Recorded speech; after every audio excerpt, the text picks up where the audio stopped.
selamat siang anak-anak ibu semua. Terima kasih yang sudah bersedia mengikuti kelas online kita siang ini. Masih semangat kan? Harus dong. Ya, baiklah, kita hari ini akan masuk ke materi perdagangan internasional. Di sini ibu menggunakan medianya yaitu PPT interaktif. Dan PPT-nya juga sudah ibu share ya di kelas kita. Oke, mari kita masuk ke materinya.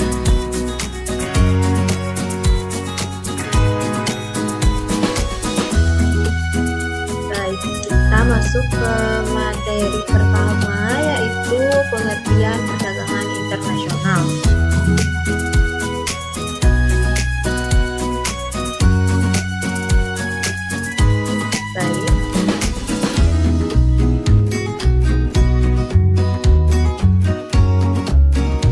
Baik, kita masuk ke materi pertama yaitu pengertian perdagangan internasional. Perdagangan antar negara terdapat barang-barang keluar dan masuk dari suatu negara ke negara lain. Artinya, negara yang kelebihan barang akan mengirimkan barangnya ke negara lain. Mengirimkan atau menjual barang ke negara lain disebut ekspor. Negara pelaku ekspor disebut eksportir. Jika suatu negara kekurangan barang kebutuhan untuk memenuhinya, maka akan memerlukan barang dari negara lain. Maksudnya barang dari negara lain disebut impor. Nah, untuk negara yang sebagai pelaku impor disebut importir. Dengan demikian, dalam perdagangan antar negara terdapat arus barang keluar dan arus barang masuk. Secara tidak langsung, dalam perdagangan antar negara terjadi tukar-menukar barang. Disimpulkan bahwa perdagangan internasional adalah proses pertukaran barang dan jasa antara dua negara atau lebih dengan tujuan mendapatkan keuntungan atau laba. Kita masuk ke materi kedua, yaitu mengenai faktor yang mendorong terjadinya perdagangan internasional. Pada dasarnya, perdagangan internasional muncul dilatar belakangi oleh kemampuan menghasilkan barang antar negara yang satu dengan negara lain berbeda. Perbedaan inilah yang mendorong terjadinya perdagangan internasional. Nah, faktor yang mendorong yang pertama yaitu perbedaan sumber daya alam yang dimiliki oleh setiap negara. Misalnya nih, Arab Saudi tidak mampu menghasilkan sayur mayur, maka mereka mengimpor dari negara di kawasan Asia yang dapat menghasilkan sayur mayur. Dan Indonesia memiliki peluang untuk menjual hasil dari hutan ke negara lain. Oleh karena itu, Indonesia mampu menghasilkan barang tersebut yang didukung oleh ketersediaan sumber daya alam. Lanjut untuk faktor yang kedua yaitu adanya perbedaan tingkat kualitas sumber daya manusia. Ketersediaan sumber daya alam memerlukan daya dukung kemampuan sumber daya manusia.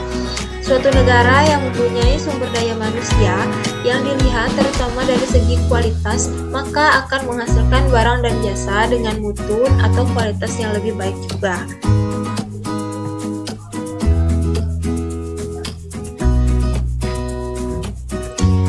Faktor yang selanjutnya yaitu adanya perbedaan ilmu pengetahuan dan teknologi. Negara yang menguasai ilmu pengetahuan dan teknologi akan mampu memproduksi barang dan jasa yang lebih banyak, bermutu, dan efisien dibanding dengan negara yang tidak menguasainya. Ilmu pengetahuan dan teknologi dapat menghemat biaya produksi, jumlah barang, dan kualitas barang. Keunggulan suatu negara dapat memproduksi barang dengan biaya produksi yang lebih murah dibandingkan negara lain. Hal ini disebut comparative advantage. Untuk perbedaan selanjutnya, untuk faktor selanjutnya yaitu adanya perbedaan budaya suatu bangsa. Misalnya seni ukir dan batik Indonesia merupakan daya tarik bagi negara lain untuk membeli barang tersebut. Demikian juga keramik Cina menjadi daya tarik tersendiri bagi negara lain. Dan untuk faktor yang terakhir yaitu perbedaan lain yang mempengaruhi perdagangan internasional, yaitu perbedaan harga barang, perbedaan upah dan biaya biaya produksi, serta perbedaan selera. Nah, kita masuk ke materi terakhir, yaitu manfaat dan hambatan perdagangan internasional. Kita bahas dulu manfaat dari perdagangan internasional. Yang pertama, setiap negara dapat memenuhi kebutuhan akan barang dan jasa. Yang kedua, setiap negara dapat menciptakan spesialisasi produk, yaitu membuat barang produksi yang khusus yang memiliki ciri khas yang tidak dapat dihasilkan dari negara lain. Yang ketiga, penduduk dari negara yang melakukan perdagangan akan mendapatkan barang dengan mudah dan harga yang murah. Keempat, mendorong kegiatan produksi. Setiap negara berusaha memperluas pemasaran barang hasil produksi. Apabila pemasaran semakin luas, maka produksi dapat ditingkatkan sehingga permintaan terpenuhi. Kelima, setiap negara dapat meningkatkan hubungan persahabatan antar negara. Keenam, kegiatan produksi dapat meningkatkan hasil sehingga perusahaan bertambah maju dan membuka kesempatan kerja. Ketujuh, pendapatan negara meningkat melalui perolehan devisa hasil ekspor. 8. Mendorong kemajuan ilmu pengetahuan dan teknologi karena masing-masing negara ingin meningkatkan kualitas dan kuantitas barang. Dan manfaat yang terakhir yaitu mendorong pertumbuhan ekonomi dan menyerap banyak tenaga kerja sehingga dapat mengurangi pengangguran. Nah, yang terakhir yaitu adanya hambatan perdagangan internasional. Apa aja sih hambatan dari perdagangan internasional? Yang pertama, kuota merupakan kebijakan untuk membatasi jumlah ekspor dan impor barang dari suatu negara. Dengan kebijakan kuota ini, barang impor tertentu dibatasi dalam jumlah dan volumenya. Contohnya, Amerika membatasi kuota tekstil dari Indonesia karena Amerika juga memproduksi tekstil. Yang kedua, tarif, kebijakan pajak atau barang impor dan ekspor. Kebijakan tarif ini dengan tujuan dapat meningkatkan devisa negara, juga dimaksudkan untuk melindungi produk dalam negeri. Dan hambatannya terakhir yaitu politik dumping, adalah kebijakan menjual barang di luar negeri lebih murah daripada di dalam negeri. Kebijakan ini bertujuan untuk meningkatkan devisa negara. Oke, materi untuk hari ini sudah selesai. Di sini Ibu menyediakan kuis untuk anak-anak semua. Silakan dikerjakan dengan mengklik link yang sudah Ibu sediakan di PPT ya. PPT-nya kan sudah Ibu share di grup. Silakan dikerjakan. Ibu tunggu sampai sore ini.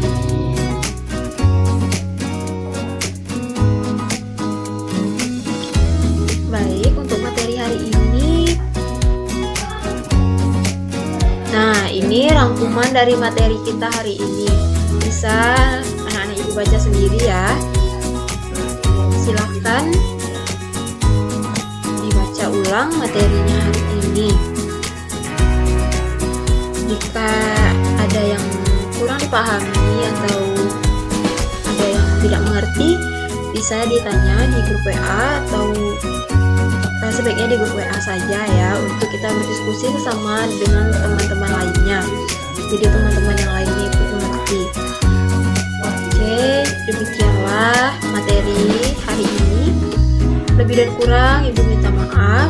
Jangan lupa diisi kuisnya hari ini ya. Terima kasih kepada anak-anak Ibu semua yang sudah mau mengikuti kelas online-nya hari ini. Tutup. Wassalamualaikum warahmatullahi wabarakatuh.